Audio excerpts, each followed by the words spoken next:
সংসারের প্রয়োজনের আসলে কোনো শেষ নেই। একটা জিনিস কেনার পর মনে হয় আরেকটা দরকার। তারপর আবার নতুন কোনো চাহিদা এসে দাঁড়ায়। জীবন যেন এক চাওয়া পর মাঝখানে চলতেই থাকে। তবুও নতুন কিছু কেনার আনন্দটা আলাদা। অনেক দিনের ইচ্ছের জিনিসটা যখন নিজের হাতে আসে, তখন মনে হয় পরিশ্রমটা সার্থক হয়েছে। সেটা হোক কম দামি বা ছোট্ট কোনো প্রয়োজনীয় জিনিস। নিজের সামর্থ্য কেনার সুখের সঙ্গে অন্য কিছু তুলনা হয় না। সুখ সবসময় বড় বড় অর্জনে লুকিয়ে থাকে না। কখনো কখনো নতুন পর্দা, একটা রান্নার হাঁড়ি, একটা শখের শাড়ি কিংবা সংসারের ছোট্ট কোনো জিনিসও মনকে ভীষণ আনন্দ দেয়, কারণ জিনিসটা দামের চেয়ে বেশি মূল্যবান। সংসার মানেই হচ্ছে হিসাব করে চলা, কিছু ইচ্ছে পূরণ করা আর কিছু ইচ্ছে আগামী দিনের জন্য তুলে রাখা। সব কিছু একসাথে পাওয়া যায় না, কিন্তু ধীরে ধীরে নিজের ঘরটাকে সাজিয়ে তোলার মধ্যে একটা তৃপ্তি আছে। সেটাই হয়তো সংসারের সবচেয়ে সুন্দর অনুভূতি। দিন শেষে মানুষ বড় কিছু চায় না, ছোট ছোট অর্জন নিয়েই খুশি থাকে, আর সেই ছোট ছোট আনন্দগুলো একসময় বড় সুখের গল্প হয়ে যায়। হ্যালো এভরিওয়ান, আসসালামু আলাইকুম। কেমন আছেন সবাই? আমি মুক্তা, জীবনের ডায়েরি ইউটিউব চ্যানেলে আপনাদেরকে আরও একবার আমন্ত্রণ জানাই। দূর এবং কাছে, দেশ এবং দেশের বাহিরে যে যেখান থেকে ভিডিওটি দেখছেন, আশা রাখি সবাই ভালো আছেন। আলহামদুলিল্লাহ, আমরাও বেশ ভালো আছি। অনেকদিন পর একটা ভিডিও নিয়ে আসলাম। সেইভাবে ভিডিও দেওয়া হয় না, আসলে একটু শরীরটা অসুস্থ ছিল, এখনও আছে। সেই অসুস্থ শরীর নিয়ে ভিডিওটা আপনাদের সাথে শেয়ার করছি। জানি না আজকের ভিডিওটা কতটুকু ভালো লাগবে আপনাদের কাছে। ভালো মন্দ দুই দিকটাই কমেন্টসে জানাবেন। এই রোদ বৃষ্টির খেলায় আমরা খুব চাপের মধ্যেই আছি। কোনো কিছুই অতিরিক্ত ভালো লাগে না। মরিচগুলো মা কিছুদিন আগে গ্রাম থেকে পাঠিয়েছিলেন। যেহেতু মরিচগুলো ভাঙাবো, তাই একটু রোদ্রে দেওয়ার দরকার ছিল। আপনারা তো ভিডিও দেখলেই বুঝতে পারবেন যে এখানে কিন্তু তেমন একটা রোদ ছিল না, রোদের তাপও ছিল না।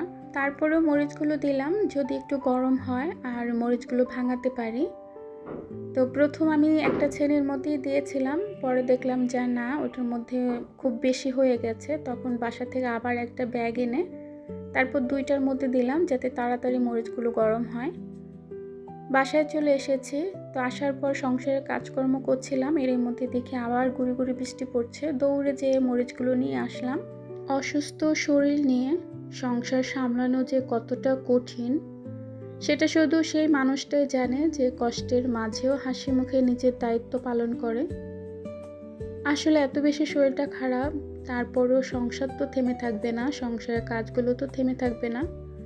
শরীরটা হয়তো বিশ্রাম চায়, কিন্তু সংসার তো বিশ্রাম বোঝে না। রান্না, কাপড়, ঘর গোছানো, পরিবারের সবার খোঁজ খবর, সব কিছু ঠিক সময়ে করতে হয়। অনেক সময় জ্বর, মাথা ব্যথা, ক্লান্তি নিয়েও কাজ করতে হয়, কারণ সংসারের প্রয়োজন কারোর জন্য থেমে থাকে না। ঘরের কাজগুলো যতক্ষণ ঠিকমতো হয় ততক্ষণ সবার চোখে সব কিছু স্বাভাবিক, কিন্তু সেই কাজগুলোর পেছনে কতটা ক্লান্তি, কতটা শারীরিক কষ্ট লুকিয়ে থাকে তা সেই মানুষটাই জানে যে অসুস্থ শরীর নিয়ে কাজগুলো প্রতিনিয়ত করছে। তবুও সংসারের জন্য লড়ে যায়, কারণ এই ঘর, এই পরিবার, এই মানুষগুলোর মুখের হাসিটাই আমার বড় শক্তি। নিজের কষ্টটা আড়াল করে তাদের ভালো রাখার চেষ্টা। সংসার আসলে নীরব এক ভালোবাসা, যেটা বোঝানো বা বুঝিয়ে বলার ভাষা আমার নাই। সব দিন একরকম যায় না, কখনো শরীর ভালো থাকে, কখনো বা খারাপ, কিন্তু ধৈর্য, দায়িত্ববোধ আর ভালোবাসা থাকলে মানুষ কঠিন সময়ও পার করতে দ্বিধাবোধ করে না। দিন শেষে হয়তো শরীর খুব ক্লান্ত থাকে, কিন্তু মনের একটা তৃপ্তি কাজ করে, আজও নিজের দায়িত্বটুকু পালন করতে পেরেছি। আর এই ছোট্ট ছোট তৃপ্তিগুলোই সংসার জীবনের সবচেয়ে বড় অর্জন, সবচাইতে ভালো লাগা। কাজকর্ম শেষ করে এক গ্লাস স্যালাইন খেলাম, কারণ স্যালাইনটা খেলে একটু শক্তি পাই, শরীরটা একটু ভালো লাগে। তারপর আবার সংসারের কাজে নেমে পড়লাম। এত বেশি শরীরটা খারাপ, তা নিয়েও সংসারের কাজ করে যাচ্ছি, কিচ্ছু করার নেই। করতেই হবে একা সংসার। একা সংসারের কাজ করে দেওয়ার মতো কেউ থাকে না। কষ্ট হোক, যতই খারাপ লাগুক, যতই শুয়ে থাকতে ইচ্ছে করুক, কিন্তু সংসারের কাজ করতেই হবে, সেইগুলো তার থেমে থাকবে না। যাই হোক, মশলার জারটা গতকাল রাতে ধুয়ে রেখেছিলাম। সকালবেলায় সব কাজকর্ম সেরে আগে মশলার জারটা রিফিল করলাম। ধনিয়ার গুঁড়া আর জিরার গুঁড়া দুইটা ছিল না, ওই দুইটা করতে হবে, তাই হলুদের গুঁড়া, মরিচের গুঁড়া আর লবণ রেখে দিলাম। যখন ধনিয়া আর জিরাটা তেলে গুঁড়া করব তখন আবার রেখে দিব।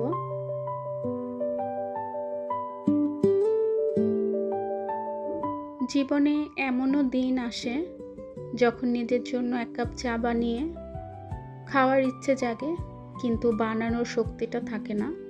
আগের সময়টা যদি থাকতো তাহলে কবেই বাবার বাড়ি চলে যেতাম, একটু রেস্ট নিতাম।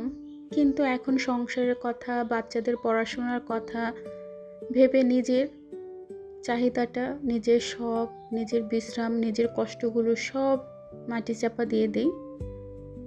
শক্ত মানুষ সে যে কখনো ক্লান্ত হয় না। শক্ত মানুষ সে যে ক্লান্ত শরীর নিয়েও দায়িত্ব থেকে পালিয়ে যায় না। চোখে ঘুম, শরীরে ব্যথা, মনে হাজার চিন্তা, তবুও সে বলে আর একটু করি, তারপর বিশ্রাম নেব।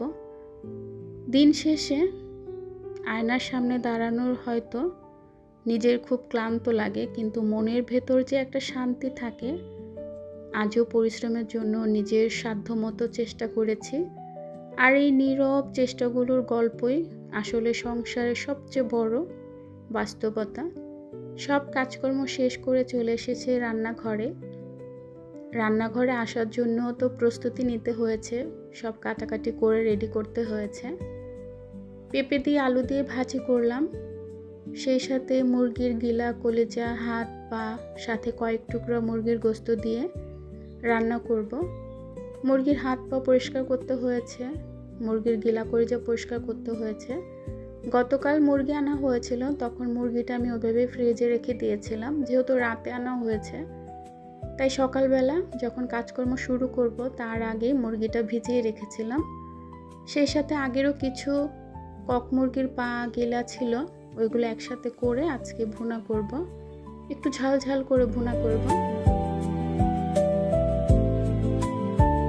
অনেক সময় অসুস্থতার কষ্টের চেয়ে বেশি কষ্ট হয় একা অনুভব করা, কিন্তু যখন একজন স্বামী পাশে দাঁড়ায়, সময় মতো ওষুধ দেয়, খোঁজ নেয়, মাথায় হাত বুলিয়ে দেয়, চিন্তা করো না আমি আছি, তখন অসুস্থ শরীরেও এক ধরনের শান্তি নেমে আসে। সব মেয়ের ভাগ্যে যত্ন আর ভালোবাসা জোটে না, তাই অসুস্থ সময়ে স্বামীর সাপোর্ট পাওয়া শুধু ভাগ্য নয়, এটি বড় একটা নিয়ামত। কারণ তখন বোঝা যায় সম্পর্ক শুধু সুখের দিনে হাসি ভাগাভাগি করার জন্য না, কঠিন সময় একজন আরেকজনের ভরসা হয়ে থাকাটার নামই সত্যিকারের ভালোবাসা। একজন নারীর কাছে দামি উপহার বা বড় বড় কথার চেয়ে অনেক বেশি মূল্যবান হলো অসুস্থ সময়ে স্বামীর আন্তরিক যত্ন আর ভালোবাসা। কারণ এই সময়ে ছোট ছোট খোঁজ খবর, এক গ্লাস পানি এগিয়ে দেওয়া কিংবা পাশে বসে থাকা, এইসবই ভালোবাসার সবচেয়ে বড় বাস্তব প্রকাশ। সংসারে সব কিছু নিখুঁত হয় না, কিন্তু অসুস্থ শরীরে যখন প্রিয় মানুষটি পাশে থাকে তখন কষ্টের মাঝে মনে হয় আমি একা নই। আর এই অনুভূতিটা একজন মেয়ের জীবনের সবচেয়ে বড় শক্তিগুলোর মধ্যে একটি। আলহামদুলিল্লাহ, আমি যতবারই অসুস্থ হই আমি আমার স্বামীর কাছ থেকে অনেক সাপোর্ট, অনেক ভালোবাসা, অনেক যত্ন, অনেক আন্তরিকতা পেয়ে থাকি। আলহামদুলিল্লাহ আলহামদুলিল্লাহ। আমি যখন অসুস্থ হই, মোস্তাকিমের বাবা পাশে না থাকলে নিজের কাছে অনেক বেশি অসহায় লাগে, অনেক বেশি একা একা লাগে। উনি খুব ভালো মনের একজন মানুষ, সত্যি ওনার কাছ থেকে অনেক বেশি যত্ন আর ভালোবাসা পাই আলহামদুলিল্লাহ। তো যাই হোক, বাড়ি থেকে মা রুই মাছের ডিম পাঠিয়েছিল কিছুদিন আগে মাছের সাথে। তো ডিমটা যেহেতু বড় ছিল, অর্ধেকটা খেয়েছিলাম আর অর্ধেকটা ছিল, আজকে সেই অর্ধেকটা ভুনা করব। এদিকে কিন্তু মুরগি রান্নাও হয়ে গিয়েছে, একটু ঝোল ঝোল রাখলাম আর ঝাল করে রান্না করেছি। সেই সাথে পেঁপে ভাজি তো হয়ে গিয়েছে। তো ডিম বোনা হলে তারপরে রান্নাটা হয়ে যাবে। ডিম আগে সিদ্ধ করব, সিদ্ধ করে পানিটা ফেলে দিয়ে তারপরে ভুনা করব। ডিম অনেকভাবেই রান্না করা যায়, অনেকে বড়ার মতো বানিয়ে ভুনা করে, অনেকে এইভাবে আমার মতো ভুনা করে। তবে আমার কাছে এই ভুনাটাই বেশি ভালো লাগে, একটু পেঁয়াজ বেশি দিয়ে একটু ভুনা টাইপের খেতে ভালো লাগে। অনেক দিন ধরে রান্নাঘরের জন্য একটা আলু পেঁয়াজের র্যাক কিনবো ভাবছিলাম, কিন্তু সেভাবে কেনা হচ্ছে না।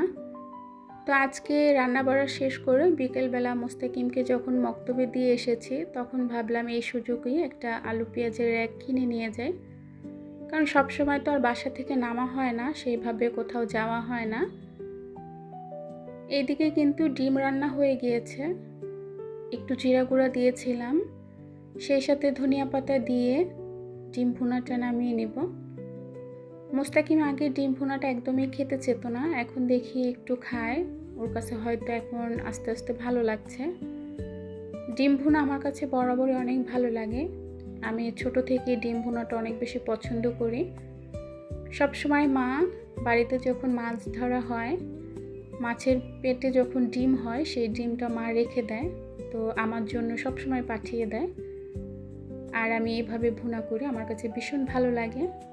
রান্নাটা শেষ, একটা বাটিতে বেড়ে নিলাম। তো রান্নাটা কেমন হয়েছে অবশ্যই কমেন্টসে বলবেন, আর ডিম ভুনা আপনাদের কার ভালো লাগে আমার মতো, চাইলে কমেন্টসে বলতে পারেন। ডিম ভুনার কালারটা বেশ সুন্দর হয়েছে, সেই সাথে খেতেও ভালো লেগেছে। যদি একটা লেবু পাতা দেওয়া হতো তাহলে আরও বেশি ভালো লাগতো, কারণ লেবু পাতার ফ্লেভারটা আমার কাছে খুব বেশি ভালো লাগে। রান্না শেষ করে রান্নাঘরে কাজকর্ম সেরে দুপুরে খাওয়া দাওয়া শেষ করে চলে গিয়েছিলাম মোস্তাকিমকে নিয়ে। তো ওকে দিয়ে এসেছি, আসার টাইমে এই যে আলু পেঁয়াজের একটা র্যাক কিনে এনেছি। মোস্তাকিমের বাবা প্রতিদিনই মার্কেট থেকে আসার পর আমাকে 100 করে টাকা দেয়। সব সময় ব্যাংকে ফেলা হয় না, কখনো ব্যাংকে ফেলে দেয়, আবার কখনো রেখে দেয়, কারণ হাত খরচ হিসেবে তো লাগে। আমরা মেয়েরা জমিয়ে কোনো কিছু কিনতে অনেক বেশি পছন্দ করি, কারণ হাজব্যান্ডের পকেটের টাকা নেওয়াটা খুব বেশি কঠিন, কারণ তারা না বেহুদা খরচ করতে চায় না। যেমন সংসারে কোনো কিছু কিনবো, সেটা যদি বলে কিনে দিব 2 দিন পরে বা অথবা 1 সপ্তাহ পরে, তার 1 সপ্তাহ আসলে শেষই হয় না। কিন্তু আমরা যারা গৃহিণী, আমাদের প্রয়োজন তো শেষ নাই। সংসারের জন্য যে কত কিছু লাগে সেটা শুধু আমরা গৃহিণীরাই বুঝি। তবে বড় বড় জিনিস কেনার মতো সামর্থ্য তো মেয়েদের হয় না, কারণ সেই রকম টাকা মেয়েদের হাতে থাকেও না। তবে এরকম ছোট ছোট কোনো কিছু কেনার সামর্থ্য তো অবশ্যই থাকে। আমি কিনি সংসারের জন্য ছোট ছোট কোনো কিছু দরকার হলে, সেটা আমিই কিনে নিয়ে আসি, হাজব্যান্ডের আশায় থাকি না কখনো। উনি যেহেতু আমাকে মাঝে মধ্যে টাকা দেন, কিছু আমি ব্যাংকে ফেলে দেই, আবার কিছু হাতে রেখে দেই। আলু পেঁয়াজ রাখার জন্য র্যাকটা খুব বেশি প্রয়োজন ছিল। তো প্রয়োজনের জন্য কিছু কিনতে পারার আনন্দটা সত্যি অনেক, হোক সেটা ছোট, হোক সেটা কম দামি। তো এখন র্যাকটা আপাতত রান্নাঘরে রাখবো না, রান্নাঘরটা পরিষ্কার করতে হবে, গুছাতে হবে, তারপর র্যাকটা নিয়ে জায়গা মতো রাখবো। দেখা যাক কোথায় রাখা যায়, যেহেতু রান্নাঘরটা খুবই ছোট। তো এটা সন্ধ্যার পর কাঁঠাল ভেঙেছি, সোহানা আর আমি দুজনে কাঁঠাল খাবো। তো আমার আজকের ভিডিওটা কেমন হয়েছে, কেমন লেগেছে আপনাদের কাছে অবশ্যই কমেন্টসে জানাবেন, আর সবাই আমার জন্য দোয়া করবেন, আমি যেন দ্রুত সুস্থ হয়ে যাই এবং রেগুলার ভিডিও দিতে পারি। তো সবাই ভালো থাকবেন, সুস্থ থাকবেন, নিরাপদে থাকবেন, সবার জন্য রইল অনেক দোয়া এবং ভালোবাসা। আল্লাহ হাফেজ, আসসালামু আলাইকুম।